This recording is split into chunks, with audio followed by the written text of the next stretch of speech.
Charles, I have to say, we've been getting some really exciting guests Indeed. on closing in, and today is no exception. We are joined by Pardongate author Mark Hyman. Mark, hello, and welcome to the show. Hey, thanks for having me on. I'm excited to talk about this. It's a issue involving people that I know that Charles has interest in. Absolutely. Indeed, and I cannot wait to get your take on Pardongate. How far back into history did you go? Well, overall, I looked at pardons, both commutations and pardons, executive clemency throughout American history, and I picked a few throughout history to underscore how the clemency process works, and that was essentially the first chapter of my book. But I looked at the Clinton pardons, and it was relatively easy because for the first 6 years, Bill Clinton was one of the stingiest presidents in all of American history when it came to executive clemency. In his first 6 years, he only handed down just a small portion of his clemency decisions. In his first 4 years, he gave away 56 clemency decisions, both pardons and commutations, and only Thomas Jefferson, the third president of the United States, gave fewer clemency decisions, 45.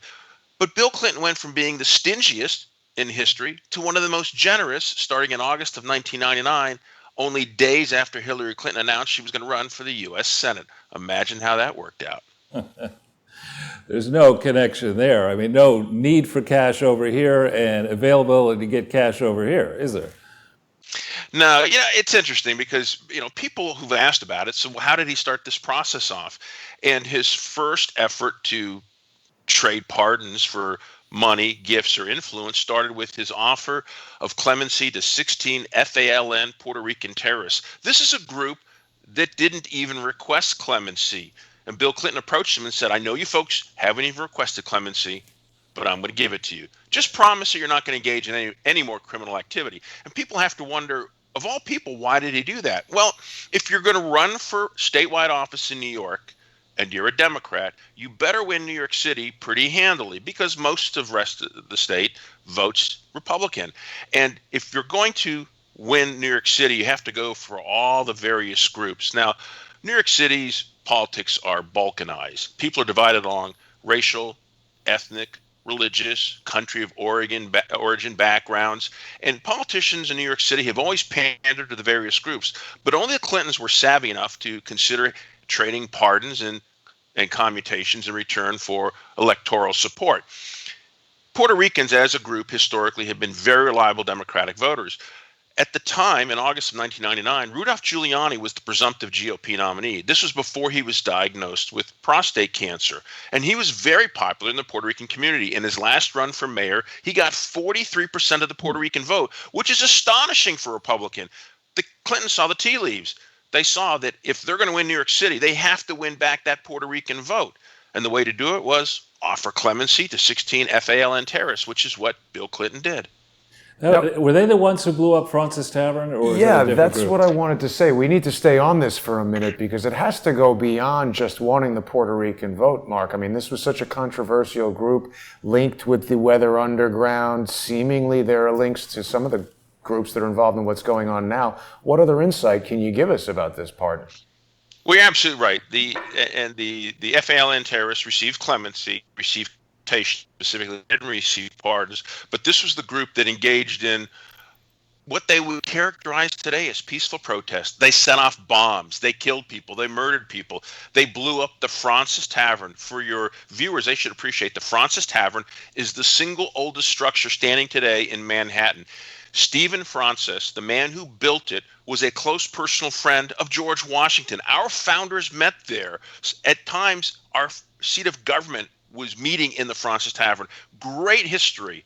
In 1975, the FALN terrorists set off a bomb. They killed 4 people, injured dozens, and it was all part of their claim that they wanted to have Puerto Rican independence. And here's a fascinating point about this. The FALN said they wanted to have Puerto Rican independence. They didn't want it to be a Commonwealth of the United States. There have been many referenda over the years in Puerto Rico regarding independence. At no point have they ever gotten more than 6% support. The supermajority of Puerto Ricans don't want independence because they actually have a very good relationship set up as they have today. They don't pay federal income tax, but they do get federal benefits. So no one in Puerto Rico even wants independence. The FALN were a fringe group by far. And because they didn't have independence, they started setting off bombs to prove their point. So these were really bad dudes. Most of them were serving sentences of somewhere in the neighborhood of 50 to 70 years, and Bill Clinton set them free. It's amazing. It's also, we've been covering this Act Blue and Thousand Currents and this Susan Rosenberg, as well as another, I don't know how much you know about her, but that's another person. They pardoned her, I believe. They did not give her clemency, they gave her pardon. Or what did they do? They commuted her sentence? No, yeah. So what happened with Susan Rosenberg, and so your viewers can appreciate this. Susan Rosenberg was part of what was called the Black Liberation Army movement. She actually was a member of the May 19th Communist Organization. It got its name May 19th because that was the birth date of Ho Chi Minh. And so it was predominantly women, white women, who partnered up with the Black Liberation Army, which was a violent offshoot of the Black Panthers. Think about that for the moment. They were even more violent than Black Panthers. They formed up into something called the Family.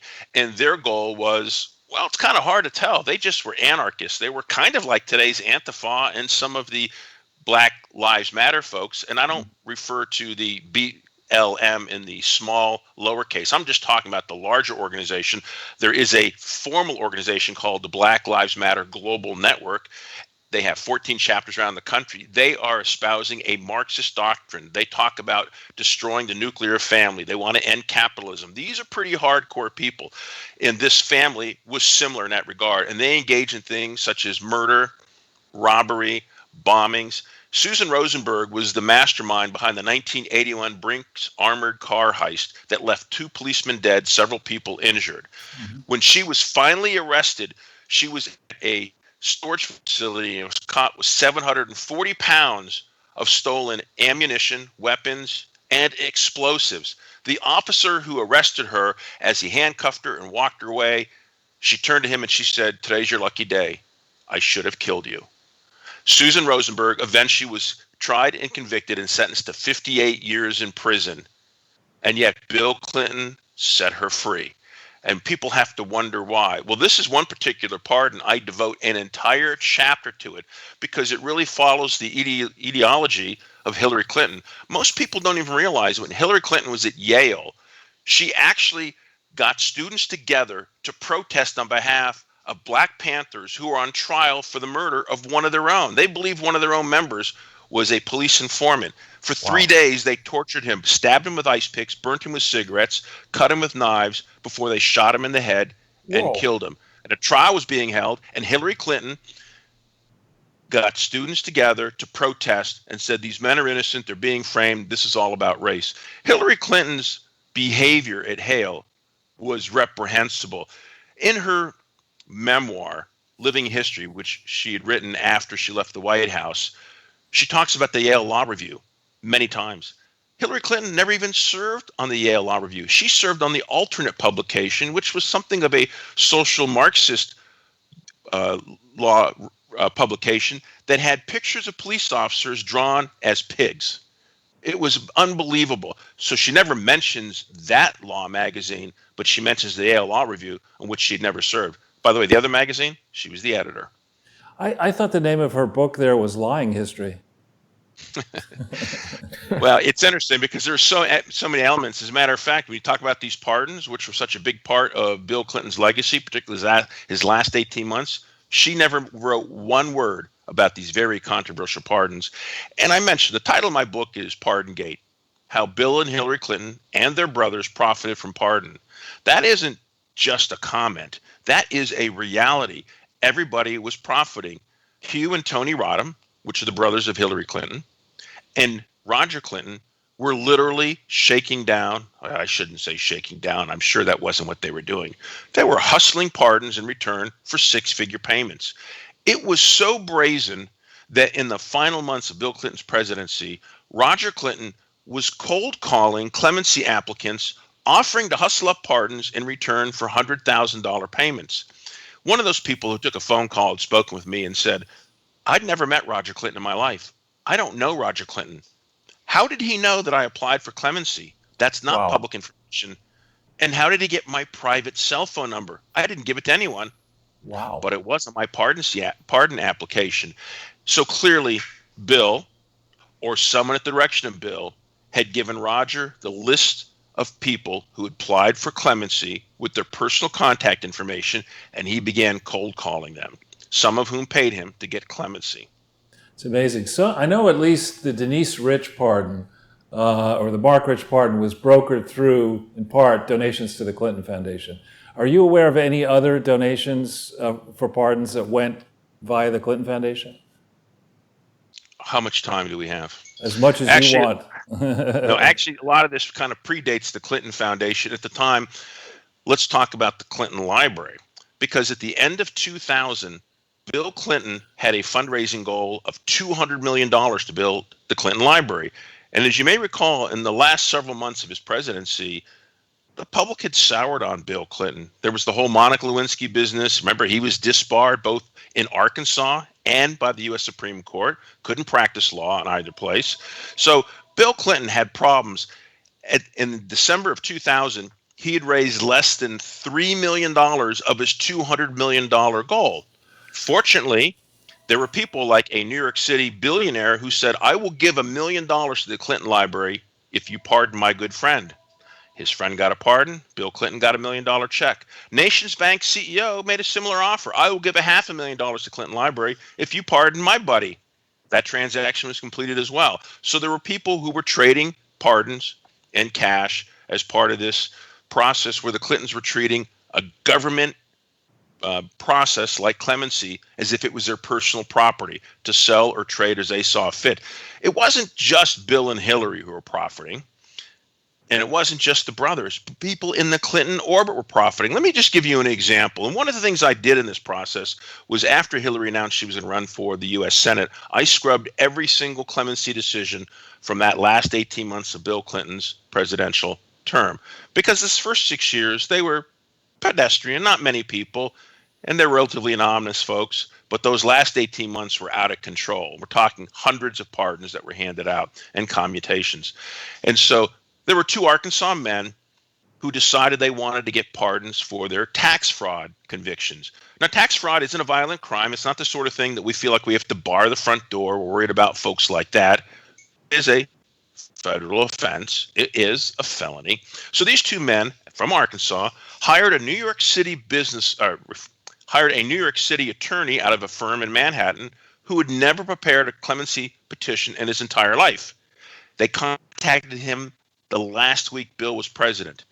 This attorney completed their clemency applications, bypassed the mandatory Department of Justice review, bypassed the mandatory FBI review because he had connections, delivered the pardon applications direct to the president 4 days before Bill Clinton left office, and these two men received their pardons. And you have to ask yourself, why would two men in Arkansas hire an attorney from a New York City law firm who's never done this before? Well, William Cunningham, the attorney who prepared the applications, also had a job on the side. He was the treasurer for the Hillary for Senate campaign. And this was representative of what I found time and time again. It wasn't just the Clintons and the Clintons brothers. It was friends of the Clintons and friends of friends. People in the Clinton orbit all profited either financially or politically. I'll give you the case of Harvey Weinig, who was a New York City attorney who had a job on the side. He was the international money launderer for the Cali drug cartel. Think about that. In the 1980s and 90s, we're not talking hundreds. It was literally thousands of people who died in the Cali drug wars. The Colombian army was fighting the Cali drug cartel. The cartel had its own army of sorts. These were bad people. Their international money launderer based in New York was caught, charged, tried, and convicted, and sentenced to prison. And he asked two of his close friends if they could get him a commuted sentence and sprung from jail. So he turned to his good friends, John Podesta and Harold Ickes, the chief of staff, and deputy chief of staff, Bill Clinton, who went to the president and said, you've got to give commutation to Harvey, and he did. And your viewers may not be aware of this, but this was a huge moment in U.S. foreign relations, particularly regarding drug trafficking and the drug wars. South and Central American leaders were beside themselves. And they had said to the U.S., look, you Americans accuse us of coddling the cartel, of working out deals with these guys. It's true. We have done that on occasion. When there is a cartel leader that we cannot capture because there's armed conflict going on and people are dying not by the dozens, but by the hundreds, yes, we have worked out deals before. Yes, we've even let them build their own prison to be incarcerated. But we have never sprung someone free after they were in prison. You guys are the only ones who do that. It seriously damaged U.S. relations, not only in South and Central America, but also in Europe. European nations said, you guys are the worst. You sprung free the money launderer for the Cali drug cartel. We wouldn't even think about that. And it was because Harvey Weinberg had two buddies, John Podesta and Harold Ickes, and they weighed in on their friend's behalf. These were bad dudes. Just to go back a little bit, so the Clinton Foundation, there really is, in theory, only one Clinton Foundation. It was incorporated on October 23rd, 1997, as a Little Rock non-for-profit entity. Prior to that date, beginning officially in November 1992, after Bill won, an informal group of business people in Little Rock got together and started shaking people down to figure out where the presidential papers were going to be housed.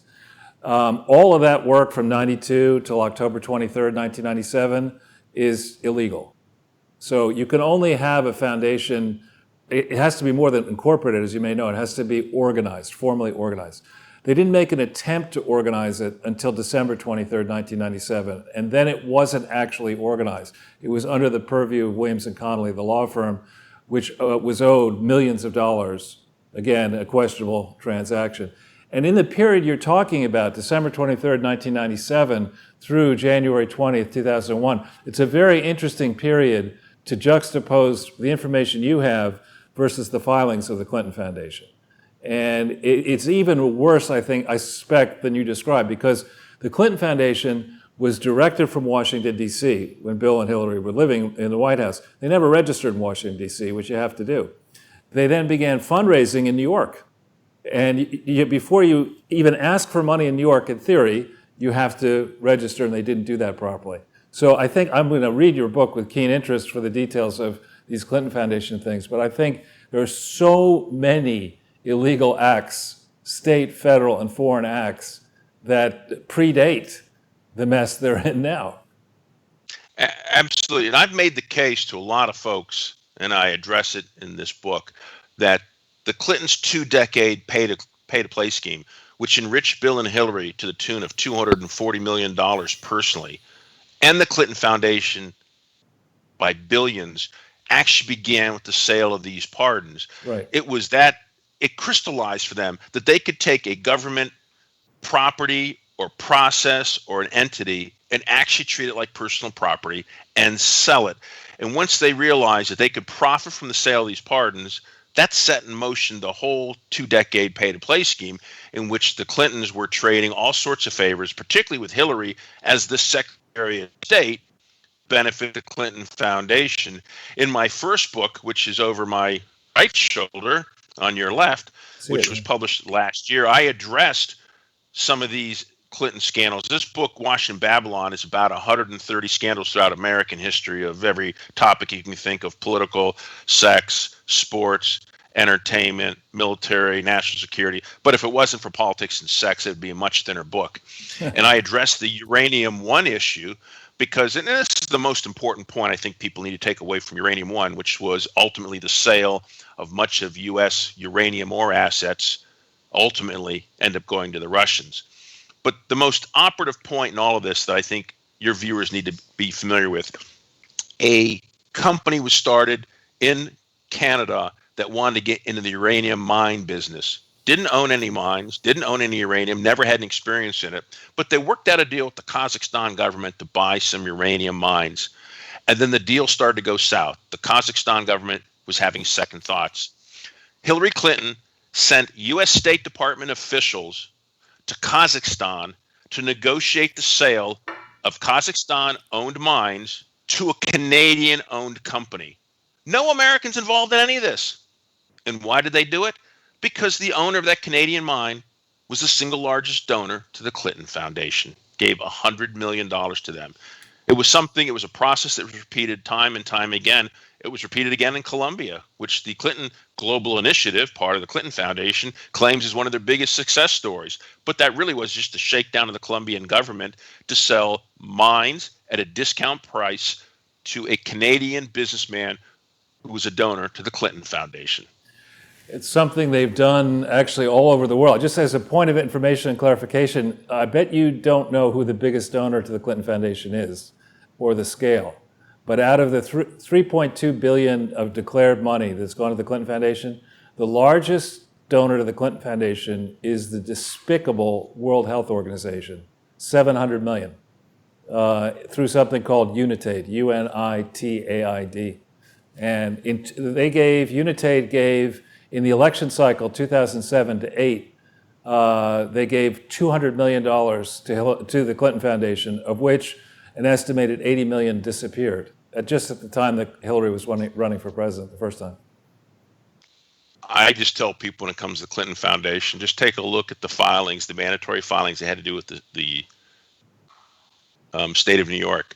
Right after Hillary Clinton lost the 2016 election, donations, foreign contributions to the Clinton Foundation virtually dried up overnight. If you had to wonder whether or not there was a pay-to-play scheme, that was it right there. Right. And then they ultimately laid off most of the workforce of the Clinton Foundation and had to file with the state of New York labor office that they had let people go because they weren't getting any more money. And that certainly underscores this whole thing. And I think what I saw in my research in Pardongate, how Bill and Hillary Clinton and their brothers profit from pardon, was their realization they could treat clemency as if it's their personal property. And it wasn't just a matter of selling pardons and commutations, as bad as that is. It was selling pardons and commutations, as I said a little while ago, to some really bad dudes. Carlos Vignali was an LA-based cocaine trafficking kingpin. He was arrested shipping 800 pounds of cocaine to Minneapolis. He wanted to get a commuted sentence, so he hired a guy by the name of Hugh Rodham, Hillary Clinton's, the older of her two brothers, paid him over $200,000, and he received clemency. It was beyond despicable. As a matter of fact, these weren't just bad people, but they were also people who had these connections to get through get around the system. Your viewers should understand, first of all, executive clemency is embedded in the Constitution. It's absolute. Every president has the authority to give away clemency. And it's government's official forgiveness for crimes. That's what it's all about. If you believe in redemption, that's the government saying, okay, we think you've paid your price. It's time to move on. And clemency is given out. And some presidents have been generous. Some have been less so. In the case of Bill Clinton, less so until Hillary started to run for office. And 83% of his clemency decisions were handed down in his last 18 months. Just kind of put that in perspective. But there is a formal process. A clemency application is very detailed. Lots of information, includes enclosures and attachments. It's all completed. It's sent to the Department of Justice for mandatory review to make certain all the facts are correct. Then it's sent to the FBI for them to ensure that the individuals haven't engaged in criminal activity since their last conviction. Then it goes to the pardon attorney who prepares it, briefs the president who makes his decision yes or no. On Bill Clinton's final day in office, he handed down 140 pardons and 36 commutations, 176 clemency decisions. Out of those 176, 47 applicants had their packages completely bypass mandatory DOJ and FBI review. Never got reviewed. It gets worse. 30 people got pardons who didn't even submit an application. It was a handshake deal. It was a whisper campaign. It was a back scratch deal. There were folks who never even applied for it and got it. Why? We'll give you a good example. Richard Riley Sr. was a Clinton cabinet member for all 8 years. He was part of the education department. All 8 years, Bill Clinton's presidency. His son was convicted as a major player in a cocaine trafficking scheme. Never applied for clemency, but he got a pardon courtesy of Bill Clinton. Richard Riley went on to be the co-chair of Hillary's presidential campaign. We saw this time and time again. There was always a connection. As a matter of fact, Bill Clinton gave pardons to 2 people who were under active FBI investigation for further crimes when he pardoned them. That's why there is the DOJ and FBI review. 2 people are under active investigation. One of them, Glenn Broswell, was subsequently arrested, charged, tried, and convicted of further crimes. Fortunately for him, when it came to sentencing, the court could look at him as a first-time offender, not as a serial felon as he was. And so he got a lighter sentence as a result. There were so many of these pardons and commutations that were just rotten from the get-go. And often it's because somebody in the Clinton orbit was profiting. We saw it with Bill Clinton getting money for the Clinton Foundation. We saw it with Hillary, with both people who became donors or bundlers beforehand or afterhand, or had political connections. We saw it with the brothers, and we saw it with other people in the Clinton orbit, White House officials doing all sorts of favors. Let's take a look at the case of one person in New Hampshire who received a pardon. His brother happened to be the chairman of the Democratic Party of New Hampshire. Now, if you are going to run for presidency as a Democrat and you want to go to the first primary in the nation, New Hampshire, don't you think you'd want to have a friend of the chairman of the New Hampshire Democratic Party? Well, Bill Clinton pardoned his brother for corruption charges. They went time and time and time again. This was all about some sort of deal: money, gifts, or influence. It's beyond shameful, and I'm just sorry that it's taken this long to get the story out. My colleagues in the national press have no interest in covering this because they still hold the Clintons up with love and adulation and affection, and they're happy not to have this information out.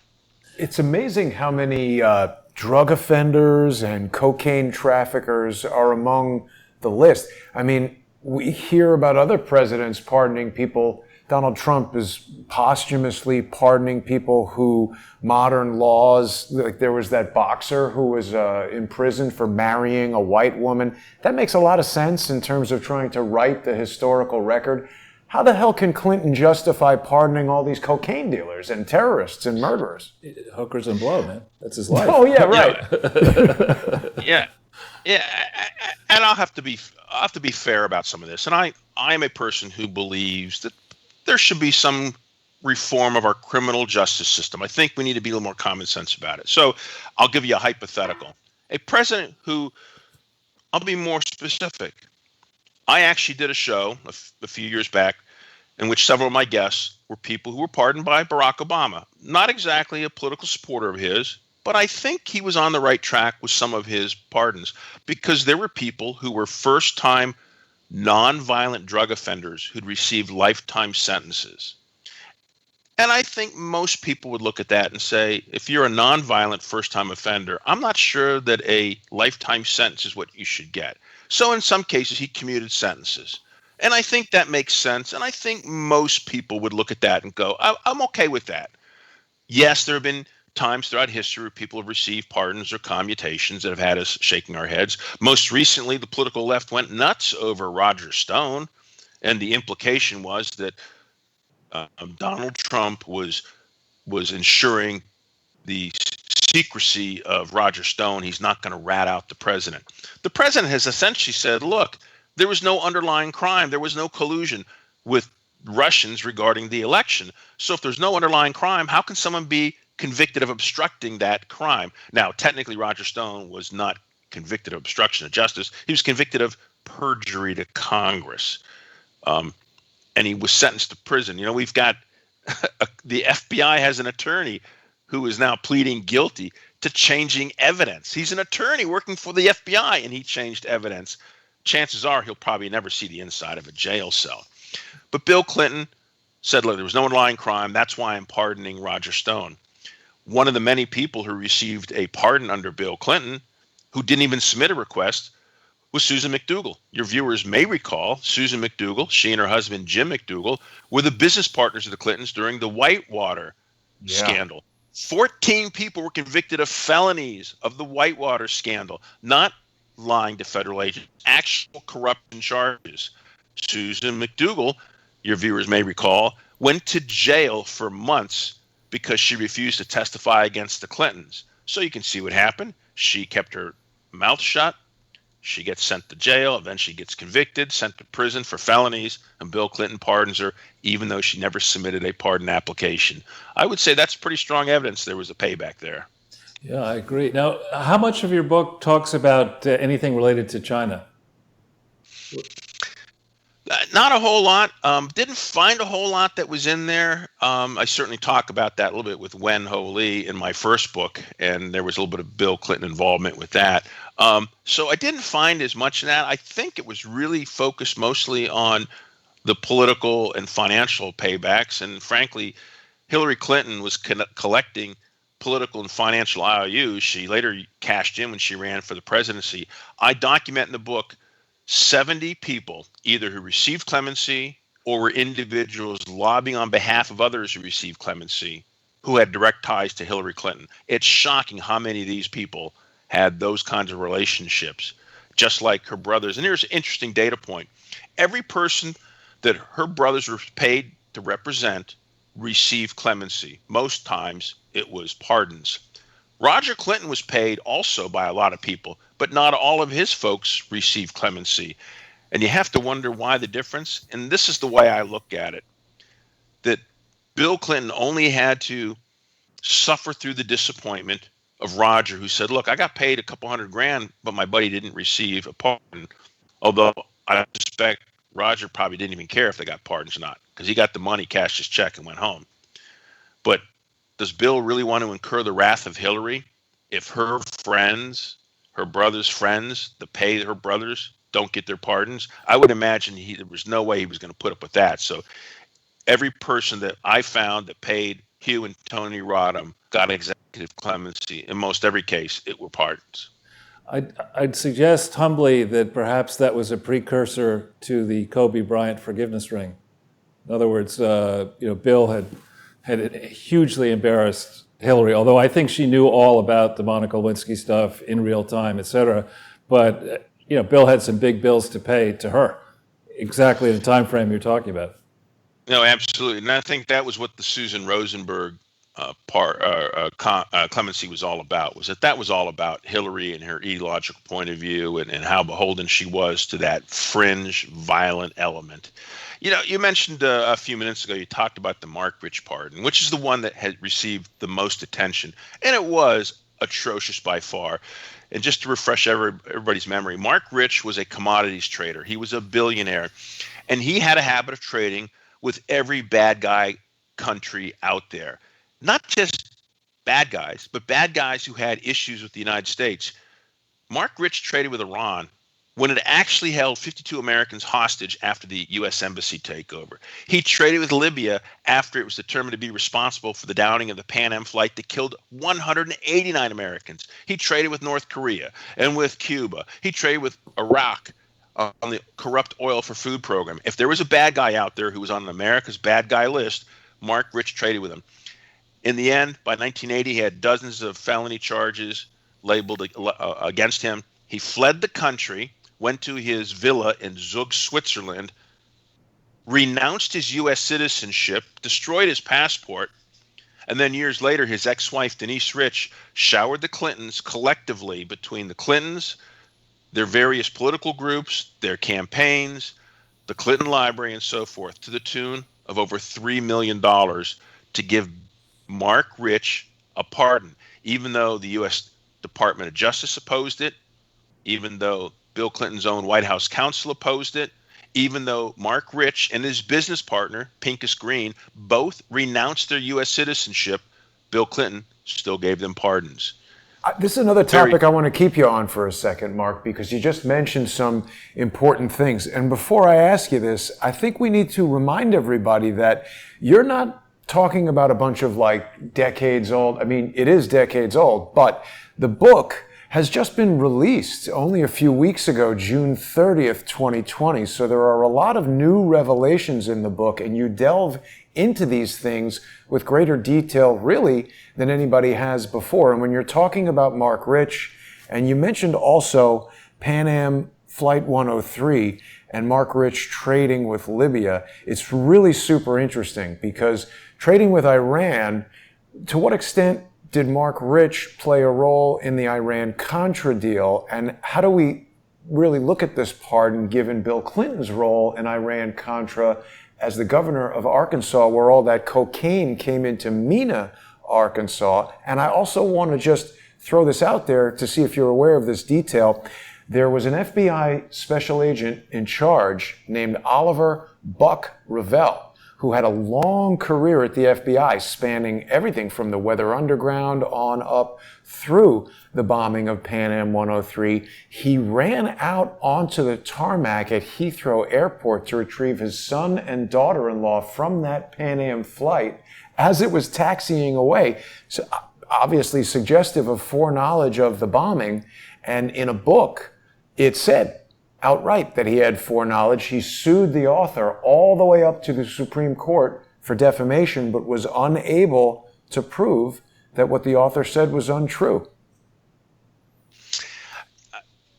That bombing has greater meaning for me than a lot of other events have happened around the world. I actually was living in London at the time. I remember that in real time. That actually was Pan Am was the airline I used to fly to and from the United States. I was used to that flight. Not that I was scheduled to be on that particular flight, but I knew that leg from Heathrow to the U.S. And I remember the impact it had, both not only in the UK, in London, but also in Scotland. Remember, the plane fell out of the sky and fell into homes and killed people there as well. And I suspect there may be more to this entire story. It's never been told. It's not something I got into as I did my research. At some point, you have to limit what you look at. Mine was focusing on the clemency decisions. But certainly, I think there is a lot more that could be told regarding what transpired. It's troubling. It was troubling then. It's troubling today. And for full disclosure, I worked in the intelligence community. So I was in London as an intelligence officer. So I'll just generally say I had some insight to what transpired. And I think there's more that needs to be told on that and related issues. Great. So we've been very generous with your time. Are you working on a new book, or are you taking a rest? I've had 2 books published in 7 months. I mean, it's it's funny, and anyone who's published books knows the time and effort it takes, and the research and so forth. And we commit to it, and then we grumble and complain all the time. We're getting the book done, and once you get it out, you're excited. We'll see. At the moment, I'm taking a little breather. I've got some other projects going on. And the pandemic, to be honest, this whole coronavirus thing has really made travel a little more difficult, research a little more difficult. Between the 2 books, I hope your viewers appreciate this. And I perhaps went a little overboard, but because of the content, because of the subject matter, and I mentioned in the acknowledgement, the preface of my first book, that the public should be skeptical in this day and age, because there are so many news outlets today that fabricate information, who manipulate the truth, that the public has right to be skeptical. And so in my first book, I have 1,500 endnotes. And what I tell the reader is, look, you should be skeptical. And if you don't believe what I have to say, I'm going to give you a roadmap of where I found the court document, the papers, the biography, the newspaper article, the interview. Everything's laid out there. I will tell you where to find it, so you don't have to wonder or guess. I'm laying out for you. You can find it. 850 in Pardongate. Everything is laid out. 2,300 endnotes in 2 books. I went to great lengths so that people don't have to guess. If I'm being honest, you can find it. And by the way, if I make an error, here's how to contact me directly, and I will fix it. So I want the public to read books like this and say, okay, I got it. I know where the information came from. Now, if they want to do like I did and go to research and newspaper archives from the 1830s, they're welcome to do that. It takes a little more time and effort. But that's kind of the level of work that I do with my books. Is I want to make certain there's no doubt the veracity information, the truthfulness, and I want the viewers and the readers to at least feel comfortable that what I've said is absolutely truthful. And I think that's kind of what we need, because there's too much going on, too much information today that is a stretch, a manipulation, an embellishment, or an outright fabrication, which, by the way, in Washington Babylon, I address some of the media scandals throughout American history. and I'll just share one with you really quickly. Among my favorites, and I kind of say that sarcastically, was the whole reporting in the New York Times in the 1930s over what was called the Holodomor, which was the Soviet-engineered famine of Ukrainian citizens. Yeah. Joseph Stalin hated the Ukrainians. He didn't like anything about them. So he eventually struck upon a plan. I'm going to starve them to death. That's literally what he did. He was going to starve them. As many as 14 million Ukrainians died in the 1930s. Walter Duranty was the Moscow bureau chief for the New York Times. He wrote these glowing appraisals of how wonderful life was in the Ukraine. There were a couple of Western journalists from the UK who actually smuggled out dispatches to report what was going on in the Ukraine. The New York Times went scorched earth and defamed both men as bald-faced liars and said none of that ever happened. There is no famine. Everything's fine. And of course, we learned after the war how atrocious this was. But the New York Times was complicit in the entire cover-up on the lie on stories written by Walter Duranty, who won the Pulitzer Prize, by the way, of which the Pulitzer Prize Committee to this day has never rescinded that award, and the New York Times has never requested its return. Wow. To this day. And that's an example. So if people are upset with the reporting in today's media, it goes back decades. Yeah. Nothing new. But we need to ask the official, barometer how is that for footnoting, Charles? This sounds like your kind of book. No, absolutely my type of book. I am not a lawyer, but I am the kind of person who actually reads in a very strange fashion. I start by reading the index to a book, and then if I see a subject matter I like, then I go into the footnotes of the subject matter. And so I love your approach. It's the approach we take here on the two shows that I do with Jason, not today's show, but in general, we pitch something and we have an outline, we have source material, we encourage people to think for themselves. That's something you don't do anymore if you're watching networks or some cable channels. You're just supposed to listen to the geniuses like Gruber on Obamacare or Jake Tapper at CNN or Rachel, sorry for this, but I call her Rachel Madcow. These people who just tell you how to think and what the answer is and are completely wrong. So you're doing us a great service with these books. I hope you do many more. Yeah, I'm excited. I certainly have a list of topics I'd like to dive into, and I will just share one more thing, and your listeners might appreciate, your viewers might appreciate this. So you mentioned a few moments ago that and this book is up to date, it's current, Pardongate. It is 20 years after the fact. Why so long? Well, I'd completed the manuscript in 2007, and my agent, who's very well established in the book publishing industry, went to all the major publishing houses, the 5 major ones, as well as others, and nobody was interested at all. And finally, someone well placed in the industry said to me, Mark, it's 2007.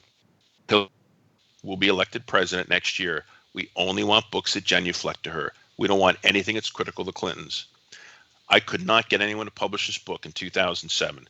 So it literally sat in my basement in bankers' boxes, many, many bankers' boxes for 12 years.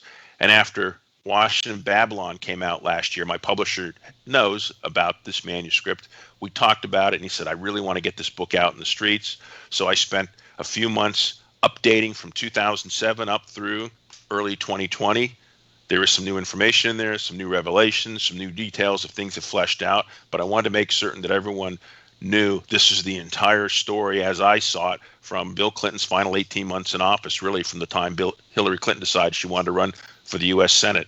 And what Bill Clinton did was beyond shameful. And no one will find this information anywhere else because no one scrubbed these relatively anonymous people who received pardons who actually had a tie to the Clintons. They didn't know to look, or they looked and didn't care. But there weren't that many anonymous people. Most of them had some sort of tie. One fascinating point out of this, there's actually 2 points I want to make towards the end. There were a lot of people who got pardons and commutations. They were so bad that the Clinton White House clearly wanted to pad the list so it looked a little less suspicious. There were 14 people that received clemency on Bill Clinton's final 2 months in office that he had denied clemency years earlier. There was one guy who received a pardon who had died 5 years earlier. He'd already died. He was gone. And yet the White House didn't even know it. In Oh, those final hours of Bill Clinton's presidency, when there were people getting pardons that didn't submit an application, Bill Clinton was literally scribbling names on pieces of paper, handing them to the pardon attorney and said, get this person a pardon. Now, your viewers should understand, I mentioned a few minutes ago that these pardon applications are very detailed and people have to list all their specific information as well as what crimes were they convicted of, what was the federal statute, what was the sentence. The pardon attorney had these slips of paper, sometimes with the names not properly spelled. So he was frantically searching the internet after midnight on January 19th, going into January 20th. He was frantically searching the internet, trying to find out who these people were, what crimes they were convicted of, and where do they live. In some cases, people got pardon certificates with their names misspelled that simply said, you're pardoned for your federal crimes, mailed to the wrong address. That's how out of control it was. wow. And there's one more point I think it's worth mentioning. And I said a few moments ago that clemency is government's official forgiveness for crimes. I mean, that's the premise, is that you aren't pardoning innocent people. Part of the application process is you can't claim you're innocent. You have to acknowledge you were convicted of crime. There were 1,500 people who'd submitted clemency applications properly, went through the proper channels, had it reviewed, had their clemency applications reviewed by the Department of Justice, reviewed by the FBI, went through the pardon attorney, and those 1,500 applications sat in Bill Clinton's office, and he never even bothered to look at them. So 1,500 people who followed the rules, who played fair, never even got the courtesy of either a yes or no. Bill Clinton never even looked at their clemency applications. One final question for you, because you've been very generous with your time. What role did Eric Holder play in all this? Eric Holder was one of those, and let's start off with the FLN terrorists. He was a cheerleader for so many of these undeserving pardons and commutations. Eric Holder was advising people to skip review by DOJ and FBI. Now think about it. Eric Holder was the Deputy Attorney General. He was the #2 guy in the Justice Department, and he was telling Clinton cronies and friends, do not go through the proper channels. Do not submit your clemency application to the Department of Justice, because we in turn will send it to the FBI. Bypass us and give it directly to the White House. Whoever you know is there, whoever your friend is, give it to them directly. Skip us in the entire process. The #2 guy in the Justice Department said, ignore us. Man, oh man. Well, let's hope that we had good news just before you came on, that Kevin Kleinsmith did indeed plead guilty. Maybe more heads will roll. Maybe Donald Trump is serious about draining the swamp. I just have a sneaking suspicion that things are heating up in Little Rock and in New York, and that we're going to see a justice that I would describe as a first-class ass-kicking. May well happen now through the election. So, Mark, many thanks. One quick question before you go, Mark. Yes. Has Bill Clinton pardoned more people than any other president? Which president has pardoned the largest number of people? I actually know that information. I don't remember it off the top of my head. And presidents in general, there have been generous and some less so generous. And I'm not sure that it's really a function of how many. I think it's more of the quality. And the example I gave, and to his credit, I will give Barack Obama credit. I personally believe someone serving a life sentence for a nonviolent first-time drug offense perhaps deserves something less, maybe 20 years, maybe 30 years, maybe 15. I think those are the ones that make sense, because it's all about official forgiveness. There are people who, let me give even a better answer. Some of the people who seek pardons, it's not just for their reputation. There are people who lose professional licenses if they have a felony conviction. So when someone serves time in prison, they finish their probation, they get back into society, they may not be able to return to their profession because their professional license is denied to them. So in those cases, they submitted a clemency application. They said, look, I just want a felony conviction wiped clean so I can get my professional license back and provide to my family, can contribute to society. I would venture that most people would be sympathetic to that approach. They go, all right, that makes sense. Roger Stone wasn't pardoned. He just had a sentence commuted, so he's not going to prison. He's still a convicted felon. Right. So I think there are cases that make sense. And again, it's the gamut has been high and low. Certainly, Barack Obama pardoned a lot more people than Bill Clinton did. Bill Clinton pardoned more than George Bush 42. I believe Lyndon Johnson was generous with pardons. I think FDR and Harry Truman were pardoned, as I recall. It's been high and low over the years, but as I mentioned, Bill Clinton was the stingiest president in his entire first term, stingier than any other president, except for the third president of the United States, Thomas Jefferson. And there were only 5 million Americans at the time in the country, not nearly 300 million. So even comparing numbers, percentage per capita. yeah, Bill Clinton pardoned gave clemency to 56 people in his first term. Thomas Jefferson gave clemency to 45 people. Bill Clinton is the only president since George Washington who didn't pardon anyone in 2 years in his first term. So he was essentially the stingiest in all of history, and certainly the stingiest in this last century. And yet he became one of the most generous, all because Hillary Clinton needed to collect political and financial IOUs as she was continuing her career. And as you so well know, Charles, also it began that whole pay-to-play scheme. I think that's when the light bulb finally went off, that they could treat clemency like personal property to sell, which is what they did to enrich everybody. The brothers, the Clintons, their friends, the foundation, the list goes on. And I promise this is the very last question, but we've had a lot of people in the comments asking your opinion of Donald Trump posthumously pardoning Susan B. Anthony. You know, I want to actually read what he said about that. I haven't done that yet, so I have to confess a little ignorance. I kind of understand the symbology. It's also a political year, let's be honest about it. And things like that are symbolic, and it's a way to maybe right some wrongs. But I guess if I was advising a president, for every one of those that they do, I would suggest, let's take a look at people who perhaps, in retrospect, may have been wrongly convicted today, who may deserve a second chance if they have turned their lives around, if they're contributors to society and they want to seek a pardon or commutation. Usually it's pardons at this point because commutation is cutting a sentence short. Then let's consider that, because if you believe in redemption, as I do, and you believe in official forgiveness, then I think there's a place for giving pardons to people, even those who, you know, maybe 10 years ago we didn't think so much of them, but today you go, well, you know, I think it makes sense. We do make mistakes. It has happened. So I think overall, I think presidents, as well as other chief executives of state governments, governors, perhaps could be a little more generous with pardons with certain types of crimes. I want to make certain that your viewers, I would welcome them if they bought either book or buy both books together. I will point out that I had 3 children in college last year, so every nickel counts as far as I'm concerned. But yeah. I would say Washington Babylon was just really a fun read. Each scandal is 3 to 4 pages long, have people shaking your heads. There's some pretty wacky stuff in there. Pardongate is a lot more of the heavy lifting, a lot more deep thought about really, I'm just shocked that this went on. And if I can just share one quick anecdote about Washington Babylon.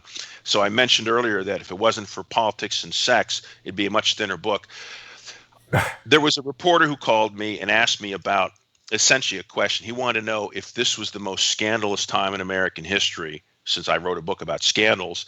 And he was alluding to President Trump's tweets. And my response to him was this: let me give you 2 examples. Robert Potter was a congressman elected from North Carolina in 1828 who had a young, attractive wife, and he was always very jealous of her appearance, and he was concerned that perhaps she wasn't being faithful to him. So in August of 1831, he snapped one day, tracked down the 2 men he was convinced were having affairs with his wife, tied each one up, castrated each man, tucked them into their beds at home, summoned the local doctor to check up on their health and welfare.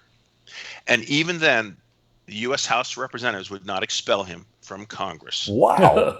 Ooh, 20 years later, Congressman Philemon Herbert from California was having breakfast in the Willard Hotel in Washington, D.C., which still exists today. Congressman Herbert was convinced the waiter was serving his breakfast much too slowly, so he drew his pistol and shot and killed the waiter. In his case, he was charged with manslaughter, but was quickly acquitted in a trial because the jury said there is no way we're going to convict a member of Congress for killing one of the most despicable people in America, an Irishman. Whoa. Wow. Times have changed. And your viewers, exactly, in those days, the Irish were considered the worst of the worst in America. And so I said to this reporter who wanted to know about Donald Trump in tweets, I said, so when you castrate two men you believe are having affairs with your wife, you kill a waiter, and by the way, Congressman Philemon Herbert also was not expelled from Congress, I would say that makes mean tweets pale in comparison. And the reporter hung up on me. Wow. Unbelievable. Well, Mark, it's really been great speaking to you, and I know that people are going to want to read both books, Pardongate and Washington, Babylon. Some amazing stories there. Anything that you might like to say in closing?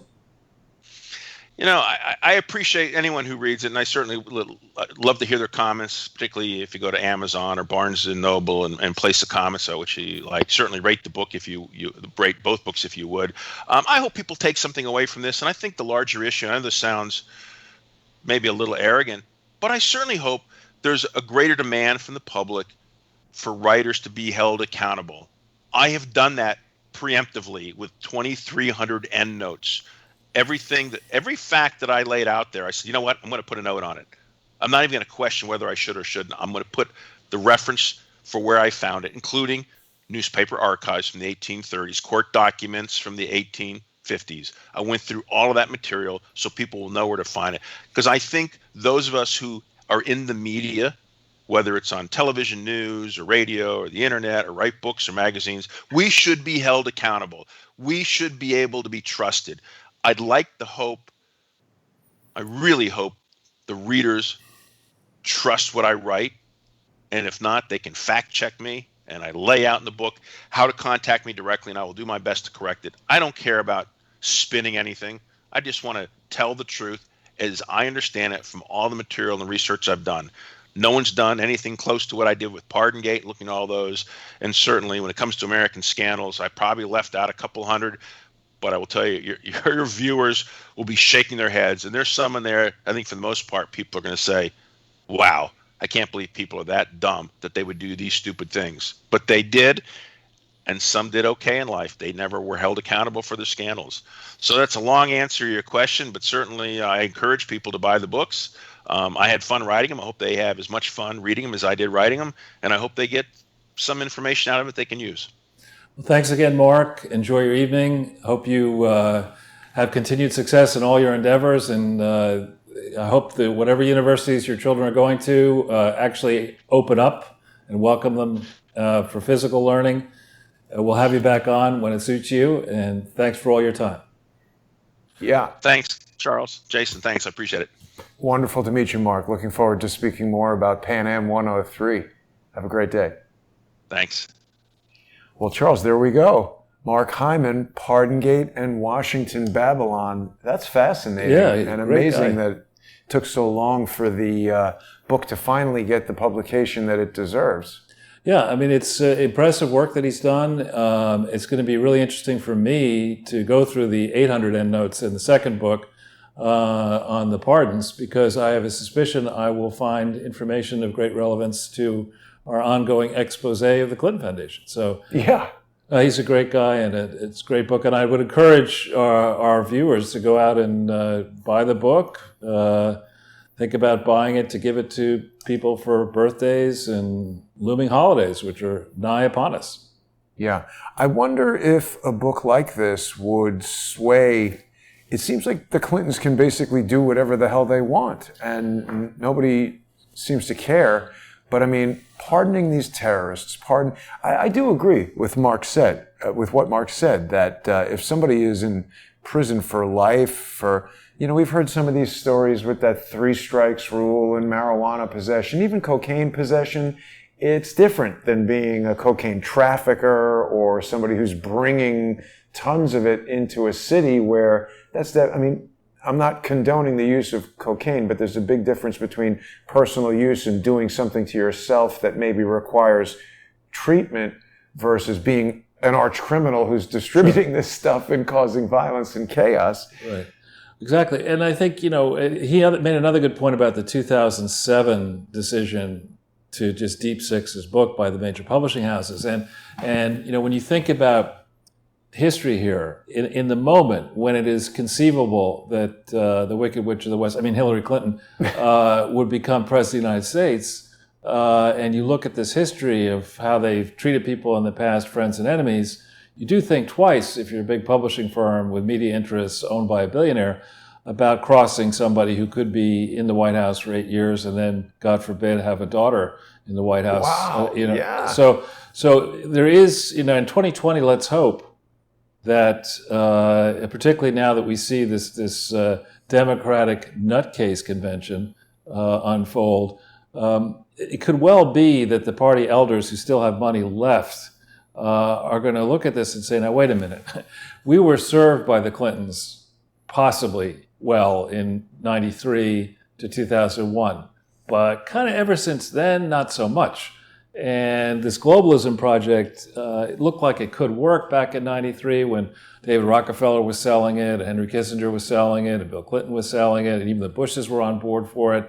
We were the sole superpower, and look how you can understand why people would cheerlead for it and say, the U.S. is a good market, but why don't we dominate the global market? And instead of having these pesky rules in the U.S., why don't we have an unregulated global marketplace where we and fellow, oligopolists and monopolists seek to profit from all that? So I understand why they would have pushed hard on that in 2007. I understand why, there would be a market for Hillary Clinton in 2007 and 8, and even in 2016. But after 16, after the election, when I met, and I'm not going to say with who, but with certain powerful Democrats, they were saying, you don't understand, we hate the Clintons, the Clintons are dead, okay, well, we'll wait and see. We will wait and see. But I think now in 2020, you look, so far, the 2019-2020 trajectory of the Democratic Party, it's not upward facing. It's lawn dart trajectory. That's right. So you think because of the service to the country, they didn't want to publish the book, but Mark has already established there's a legal precedent for murdering somebody for bad service. Seems okay. No. What I'm saying is slightly different. I think that you look at where we are, contrast the 2019-2020 cycle to the 2015-2016 cycle. Now, Hillary Clinton's campaign, I was back on RT yesterday, and after the Senate Intelligence or Lack of Intelligence Committee report came out, the 1,000-pager, where headlines suggested that there was something to Manafort's destroying the integrity of the 2016 election, and then it's kind of tough to digest 1,000 pages in even a day, even for somebody like me who likes to read quickly and reads quickly. But later in the day, people who had actually read the full 1,000 came back and said, actually, one of the key findings is that there was no collusion involving Russia in the Clinton campaign. 1,000 pages of, over here and over there and different suppositions, but bottom line, no collusion. We knew that from the Mueller report. In the Trump campaign. In the Trump campaign. But so I said on RT, they were asking me, do you think it's fair to bring back up Russian interference in the 2020 election? And I said, no, let's take a step back here, okay? I'm not a marketing expert, and I didn't say this on RT, but I could say it on our channel. If you've got a product which stinks worse than shit, right? You can't say that on RT? No. Which is really the Hillary Clinton I should be president product in 2015, 2016. Or I deserve to be president without running. And I ought to be able to insult and barely being able to walk. Yeah, and condescend. And in a moment of time where the country is crying out for strong leadership, I'm going to do a concrete swan dive on 9/11, down in a city I'm very comfortable in. What says power better than that? Exactly. So, you look at that and you say, that was a bad campaign. The reason she lost to somebody who had no political experience at all and who spent half as much money as she did, Donald Trump, the reason she lost is because she was, a crackhead would have done a better job in that campaign, right? You would have actually... Marion Barry? Barry, yeah, he won. He won several times, right? But I mean, Hillary Clinton was awful. And then you contrast that, Joe Biden to Hillary. I mean, Joe Biden makes Hillary Clinton look like, I don't know, the most successful candidate, Lyndon Johnson or, John F. Kennedy or something. I mean, Joe Biden's campaign is as inspiring as, your best friend or your former girlfriend or your ex-wife or whatever really loves you and she recommends you. You got a minor health problem. Why don't you go see my favorite doctor, Dr. Jack Kevorkian? Yeah. I mean, it's the campaign yesterday, apparently, Biden, it was supposed to be a lighthearted, relatable moment. He gets up there and he says, "Hi, I'm Joe Biden's husband." No, I saw that. It sounded for a second, because Jill Biden was in a classroom. Because when you said that, I went looking for it because I thought it would be a hilarious clip. Upon listening to it a couple times, he says Jill Biden's husband, but he's kind of like mumbly and unclear. He did catch himself about to make a mistake, and then I need to listen to it again, but he repeated something 3 times, and I was like, that was a mental kind of trick of his own to keep himself on track. And it was an edited video. That's a produced video. They could have done it 5, 6 times. Who knows? But I mean, but you look at this, and you're the Hollywood guy, you're the media expert. I just sit here, but I don't have the experience that you do. But the point is that if I were thinking about how to sell the Democrat brand, I would not put in, Tom Perez. You talk about FALN. He's La Raza. He's a, hard left, crazy land guy. Put him as chairman. And then, underneath him put Keith Ellison, who's atrocious and has got his own Me Too problems and other problems. Muslim Brotherhood and CARE and everything. And then you organize this no-show thing. I mean, just do something different.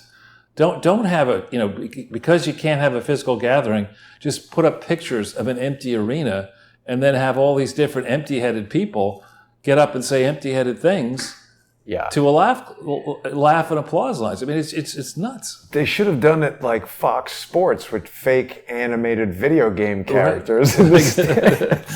And then people are asking, is Marion Barry still alive? They could run him instead of Joe Biden and have him do coke on the podium and smoke crack at the convention and be like, might vote for this guy.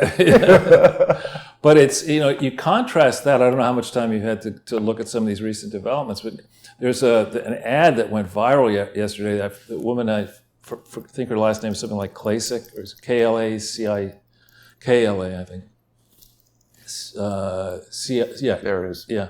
This is an ad that is just killing it and immediately went viral. And she's a smart lady, an attractive lady, and it's in my view, very well-produced ad that basically urges you to walk through Baltimore in her shoes and makes the point that Baltimore, one city that's barely a city today, has been under Democrat control for 53 years. Oh, I didn't realize Trump retweeted it. Yeah, no, this thing has gone, whatever's higher than viral to sizzle. 141,000 retweets. Wow. So this has gotten a lot of attention.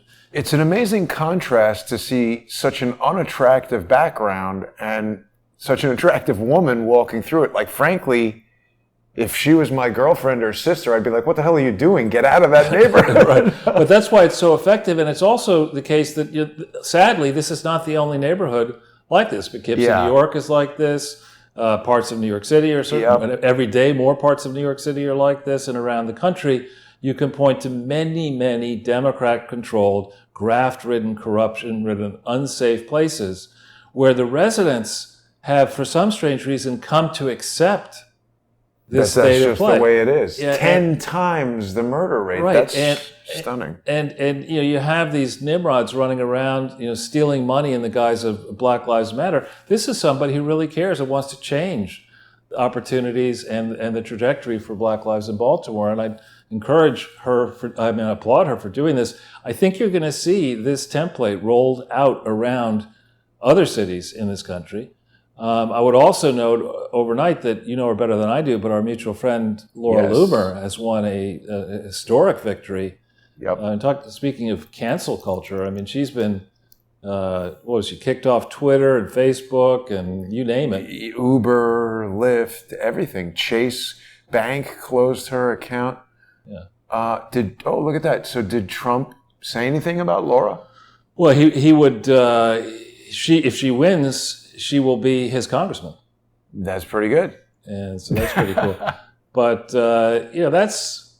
she's somebody who is certainly hard-charging, fierce, and I'd say quite intelligent and a strong person. Forget about male or female. She's a strong person, and I love people who go in against long odds and have an idea and fight using ideas and policy prescriptions and their energy and go in and make a difference. I would say, you could take the 4 members of the current squad, quadruple them, and Laura Loomer will flatten them in a week. Oh, I told Laura I can't wait for this steel cage UFC octagon match of her versus Rashida Tlaib on the floor of Congress. Yeah. But, Rashida Tlaib assaulted Laura. Did you know that? Hit her? Took her phone out of her hands, ripped her phone out of her hands, assault and battery. And Keith Ellison, I think, dismissed it. Nobody would prosecute it. That's outrageous. So yeah, I mean, if you know the right people and are connected. See, this is the part that I disagree with. I think that at one point in time it was true that it was racial. But now I think it's just purely money and political influence. Jussie Smollett doesn't seem to be getting into any trouble. Looks like he's black, but he knows the former president, and he's actually even in an argument with another black person, the chief of police there or commissioner or whatever he is. He's black. Smollett is black. How is it racial? It's just Smollett did a hoax. The cops are pissed. Nothing's happening.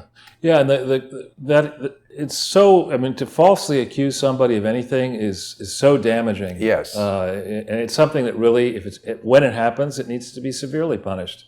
I agree. And now another thing to mention, just on this Democratic shit show and wherever it is, yesterday, evidently, Bill Clinton decided that it would be a smart move on the same day that the Daily Mail published pictures of him getting a massage to criticize, from a 22-year-old Epstein victim, to criticize Donald Trump for his demeanor and comportment in the White House. I mean, this guy is really lost it, right? He's up there in Biden land. Why do you want to bring in to the discussion now anything to do with somebody in the White House? And as I said on my tweet, maybe you lost sound or something, or something strange just happened. Sorry. Yeah, it's okay. I don't know if you can go to my Twitter, but I said, for when Donald Trump has anxieties in the White House, what he does is he drinks Coca-Cola. I don't think he should do that, but it's better than. But that's what he does. Forcibly having sex with the interns. Right. Yeah, I mean, Bill Clinton, he's like, "Hi, I'm Bill Clinton. I'm at a point in my life where everything smells like cocaine." Exactly. His nose is red as hell. It's like, Bill Clinton, get off the television. Right, and they had him, Bill Clinton, who was way past the sell-by date, and then in addition to Bill, we had Jimmy Carter on last night. I mean, why would you try? Really? Wow. I mean, he would be a better candidate than Joe Biden, and he could actually run. I would love it if they would have nominated Jimmy Carter. Yeah, is he 90? Every time, I would suggest you could splice something together when you have one outlandish claim after another. Just put the "say what" Stewie vignette after it. I mentioned here, if Hillary's going to have to look for money now, she's not going to be in politics anymore, so she could maybe be the celebrity spokesperson for ServPro. What is that? When it never even really happened or something like that. They're cleanup specialists. It's a good ad anyway. And then Joe Biden. Yeah. I've fallen and I can't get up. I didn't even know if he knows how to push a button. Right.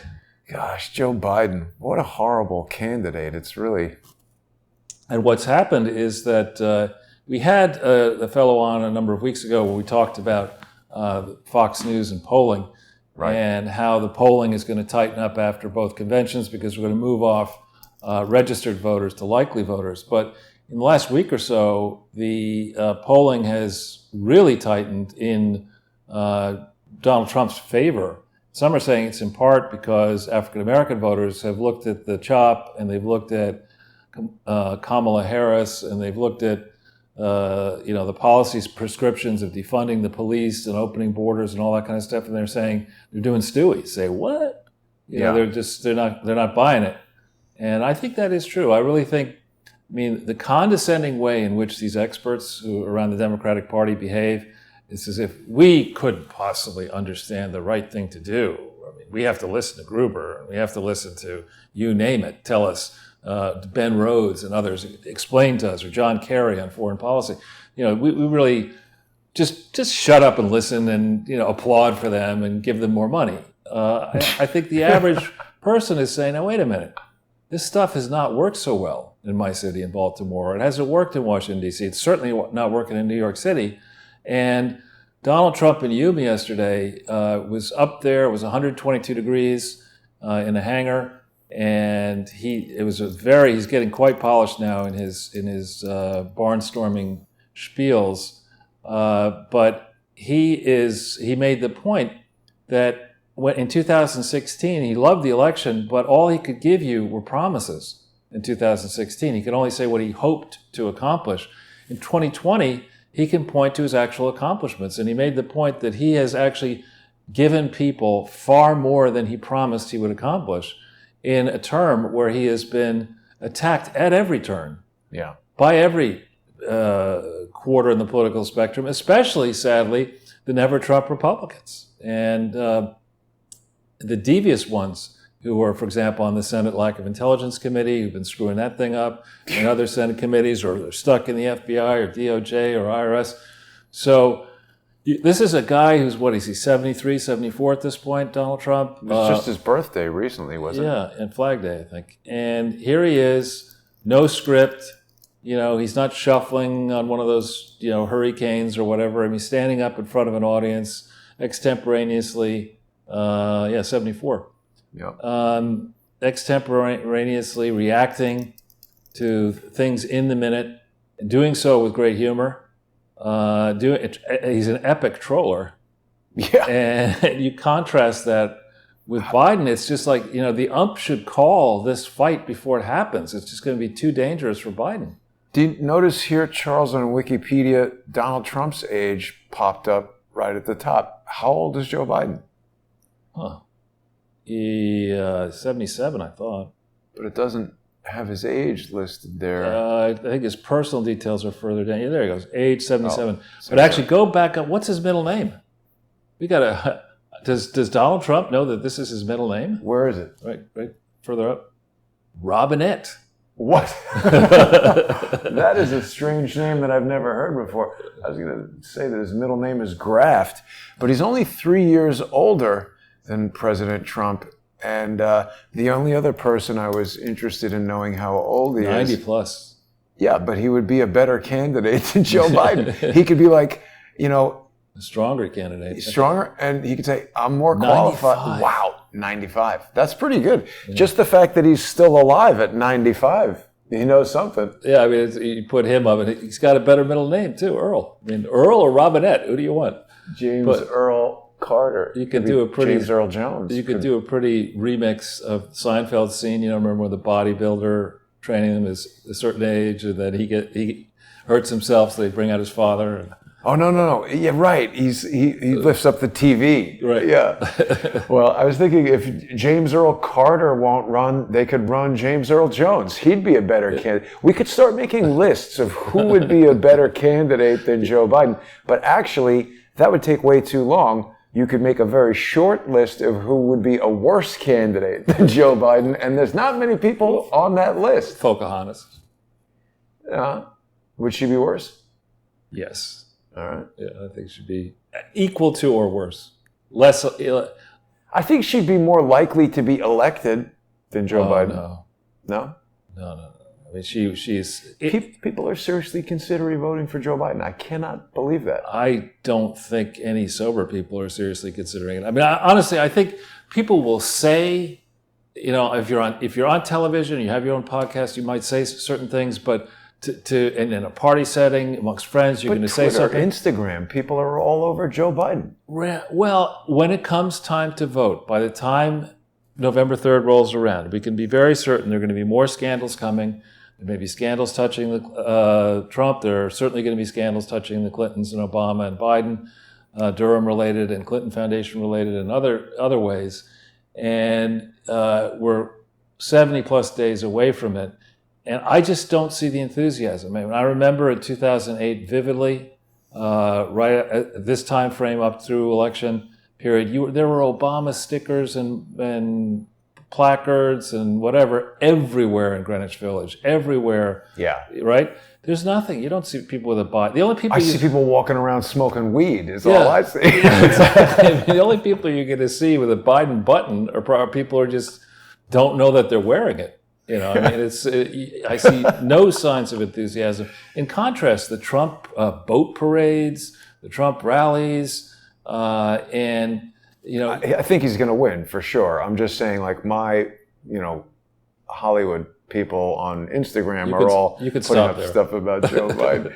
I'm glad that Mark Hyman wrote this book just all about the history of scandals. I'm glad we found this guy. He's an interesting author for sure. I think he's also in media. I think he's with Sinclair Broadcasting. I think he's got a show. Great. And yeah, we're delighted to have him on. Look forward to having him back on. And we're going to have, we now, because we offer But I don't think we should reveal. We're not going to be a great surprise. Yeah, but we're starting to, we only have one slot a week to do this. And if it gets intense, we can maybe do one on Sunday. But I don't like to. Well, we don't want to sacrifice Sunday with Charles to become an interview show about other people. Right. So we're starting to get requests for this Wednesday slot, and we love discussions like this. I'm very sympathetic. I mean, I hope when, as, and if I ever finish the book I'm working on, I can imagine that it's difficult to get shoehorned in and interview, particularly if you're going to take on the establishment on the traditional channels. So I noticed that most of those book interviews that Charlie Rose used to do them, and those were. I mean, he's a dork. He's fired now from Me Too stuff, right? Oh, totally. Yeah, I mean, he had good sound on his show. It was always super quiet and everything. We just like him because of his table. Yeah, remember his table was a brown version of that table. Yeah. Well, he's just like in a black room sitting at the table, and right. But in that show you might get an hour. I mean, he was with us for an hour. Most book interviews, you might get 8 minutes, maybe 15. And certainly not if you're talking about all this stuff. Right. So I hope he's got more to share with us and scandals and other topics. Tomorrow, I guess we get to hear the stem winder. What? Who? Joe Biden's going to get up there and he's come up with a new campaign slogan. Which is what? Keep America great. Did he say that? No, just say who knows what he's going to say. Probably get up there and say, I've got it. I've got this covered. I've got a great speech. Let me give it. He gets up there 407 years ago. I mean, he's just like, wait a minute. I think I've heard this before. Joe Biden's slogan could be "Make America Incontinent Again." I know. Shuffling off to Scranton. And it's pretty epic that Trump is going to give a live speech from Scranton, Joe Biden's hometown, one that he didn't ever represent, because of course he went, for some reason he moved to Delaware, where he managed to do very poorly in school and, somehow reasonably well in life. And I mean, I don't think there's anything nefarious about living in a 10,000 square foot DuPont family owned mansion at one point, and bragging in 2000, I think it was 15, 16, I think, or 12, he was bragging about the fact, I don't own a single stock.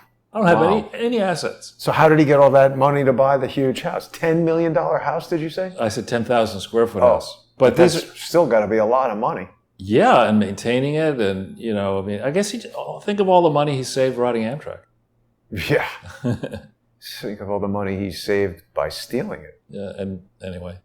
And Trump as well at Yuma was hysterical. So, most other conventions like this, you have family members introduce the president to be or the candidate to be, and at every step, Donald Trump is fond of saying, "Where's Hunter? Where's Hunter? Nobody knows where Hunter is." Well, it's a good question. Where is he?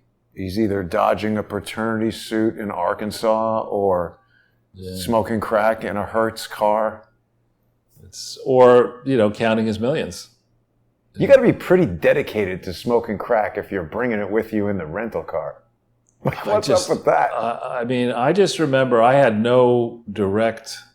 I've never had somebody in my family be in a high level position, but I was in business with Chris Brady. His father had been the Treasury Secretary, and Chris would say to me, "Listen, we have to be super squeaky clean because anything that I might do, or you might do for that matter, we're 50-50 partners in the venture, that's gonna redound to the detriment of my father, and so you got to be very, very, very careful." And in Hunter's case, it's like, how can I embarrass my father? Yeah, smoke crack with a hooker. That's right. And you might find this coincidental, Charles. I don't know this guy, Chris Brady, but I did do business with Chris Knight, who played Peter Brady. So it's close to the same guy. Right, Jason.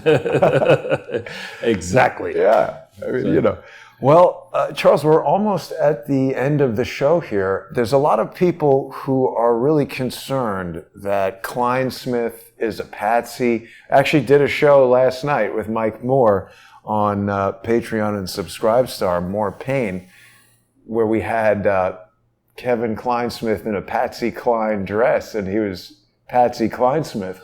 Well, I think if you go for a second to Rantingly, Jason, if you could do that. Yeah. There's several entries by Conservative Treehouse that are up on Rantingly. Go down a little bit here.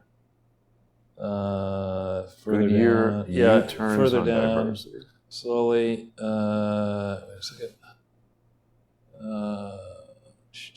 Small, huh? Yeah, it's on my phone. It's slightly different. I think it might have been further up, Jason. What is it that we're looking for? It's Conservative Treehouse. Oh, here's Kevin pleads guilty. That's not it. That's Daily Caller. I suppose we could just go to Conservative Treehouse and get it that way. But anyway, there's what Sundance, the Conservative Treehouse, has been doing, and I don't know who that person is, but they do good work. Go down the page a little bit. The big story behind this here. Read from here down what this person does. He names the lead investigator for Durham as William Aldenberg. He claims that he's met with him and he shared a whole bunch of detailed information. He gets in this and other articles to explaining that there's a correct connection between the Mueller investigation and the decision to keep Assange in legal jeopardy. Wow. And that Assange has been kept in legal jeopardy, I would argue illegally and unfairly, and that lies at the heart of the Durham probe, understanding the connections, and we will see. We will see who's right. But I believe, as I've been saying all along, that if your concern is somebody's just going to go after a patsy, then you would get Kleinsmith very quickly. You could have gotten to him. He was in the Inspector General report months ago. If, on the other hand, what you're trying to do here is not simply to get Kleinsmith, but to get many other bad people, bad actors in both parties. John Solomon has been hinting, I think, that we're going to see action against Republicans as well as Democrats as a result of the Durham probe. And if we start seeing that, then I'm a very happy camper. Yeah, we'll have to keep our eyes open for that stuff. Nearly 70% of voters say the Democratic convention won't impact their choice. I think nearly 70% of voters are unaware that it's even happening. Well, that would include Bill de Blasio, who was quoted as saying, "You mean there's a convention?" He said that apparently. What are you talking about? Really? Yes. My God, Bill de Blasio, what a stupid, stupid man. He's unbelievable. He is indeed, and as I can testify, you can testify. You've done more than I have. All these walkarounds. New York City is really, getting worse. These are mortal wounds in certain cases. People have made their decisions. They are not sending their children to New York City to university. in August, September. Oh. There are people who are moving out, way away, not just from the city, maybe out of the state, out of the country, et cetera. I'm thinking about it for sure. Businesses are winding up. Prices are dropping for things. Places are closing early too. Like business is definitely closing, but your access to stuff. I mean, one of the best things about New York is the city that never sleeps. That's because FedEx used to be open until 9, Right. Sushi restaurants until 1 a.m. Sounds like a small thing, but when you're into this kind of like working all day, going out, socializing at night, like that's the energy of it, and you sap that out. What's the point? You're going to sit and live in some small box for a lot of money to order groceries from Amazon.com. It doesn't make sense. It really doesn't make sense. And you look ahead at New York City, and I don't know when the next election is. It couldn't be soon enough. And you look at New York State, and you've got Andrew Cuomo, who I think is going to be under the hot seat imminently, I hope. What did you think of his speech with the DNC? Oh, come on. Blaming, for calling it the European virus, blaming Trump. Right. The guy, he's been smoking these dynastic political families. Terrible. The Bushes, the Cuomos, the Bidens, the Clintons, the Obamas. There ought to be a rule. I mean, we fought a revolution in theory to get away from having a monarchy. These dynastic political families are akin to monarchies, Yes. nobility. And there ought to be a rule that if your father, mother, whatever, is a certain type of politician or up, you can't run. You can never run. I agree. I would like maybe to see 2 or that. 3 generations shouldn't be able to run. I agree. And it's not like there's only 6 people in the country. I mean, we've got 330 million people. Clearly, others could run. I think the other rule is if you're over 50, a politician, and have nipple rings, every speech has to be with your shirt off. So people can know how ridiculous he you has actually... nipple rings? Yeah, you didn't see that in the don't. photo? Why not get a face tattoo? Well, exactly. Right Get the neck center of his- tattoo that says "Make good decisions." Right, exactly. It's Will Ferrell. I believe you could engineer that for Mr. Cuomo, Governor Yeah, Cuomo. I just the other thing about face tattoos, that movie.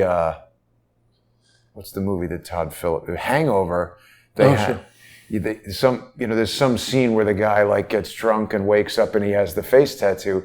They in the movie used the Mike Tyson face tattoo, and the guy who tattooed Mike Tyson sued them and won because it was his original design. Wow.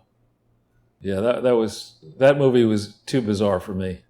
Todd Phillips he was in my Sight and Sound film class. Wow. And then he directed The Joker. I think that was like, maybe for its budget, the highest grossing, like that movie did a lot of, he's had a very successful career.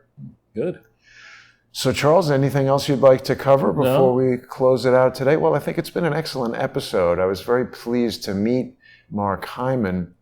I want to encourage people to become sponsors of the show. I'm having one of these, I think they call them high-class problems. The viewership is expanding so much that the cost of video hosting, there's a lot of things that people might notice are going to be happening with that. All good. But I'm needing to make some changes, and so now is really an excellent time for people who watch to become sponsors on subscribestar.com/crowdsourcethetruth or patreon.com/crowdsourcethetruth. I really need your support. The other thing that's happening, Charles, is that all of these video hosting and social media companies and whatever these different companies are doing, they've become the thought police, where there's all these new, like a litany of things that if you talk about or question, it's, whatever, not hate speech, but violation of their terms of disservice. And That doesn't sound fair. yeah, it's in the fine print. If we don't like the cut of your jib, you're out. Yeah. So we're doing some things to try to address that. But Charles, I'll see you on Sunday. Looking forward. And that'll be great. Thanks for watching, everybody. Have a great day.